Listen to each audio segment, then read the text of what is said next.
ಮೆಟ್ರಿ ಗ್ರಾಮದ ಗುಡ್ಡಕ್ಕೆ ಬೆಂಕಿ, ಪರಿಸರಕ್ಕೆ ಭಾರಿ ಹಾನಿ. ಕಂಪ್ಲಿ ತಾಲೂಕು ಮೆಟ್ರಿ ಗ್ರಾಮದ ಸಮೀಪದ ಚಿನ್ನಾಪುರ ಗುಡ್ಡದಲ್ಲಿ ನೆನೆ ಸಂಜೆ 7 ಗಂಟೆಯಿಂದ ಅಪರಿಚಿತ ಕಿಡಿಗೇಡಿಗಳು ಬೆಂಕಿ ಹಚ್ಚಿದ ಘಟನೆ ಸಂಭವಿಸಿದೆ.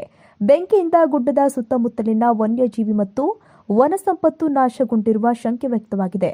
ಸ್ಥಳೀಯರು ಬೆಂಕಿ ನಂದಿಸಲು ಶ್ರಮಪಟ್ಟರೂ ಅದು ತೀವ್ರವಾಗಿ ಹಬ್ಬಿದ ಪರಿಣಾಮ ಅಗ್ನಿಶಾಮಕ ದಳವನ್ನು ಸಂಪರ್ಕಿಸಲಾಗಿದೆ.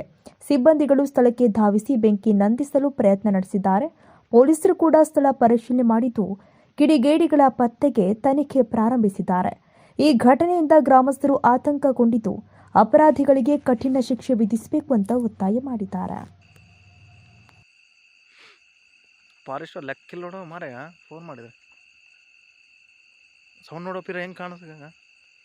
ಅಯ್ಯೋ ನಾವು ಶಟ್ಲ ಬಗ್ರೆ ಮೊಲ ಗಿಲ ನವಿಲು ಪಕ್ಷಿಗಳು ತತ್ತಿಟ್ಟಿದ್ದು ಎಲ್ಲ ಸತ್ತಾಗ್ಯಾವ, ಯಾವ ಬದುಕಿರಕ್ಕಲ್ಲ.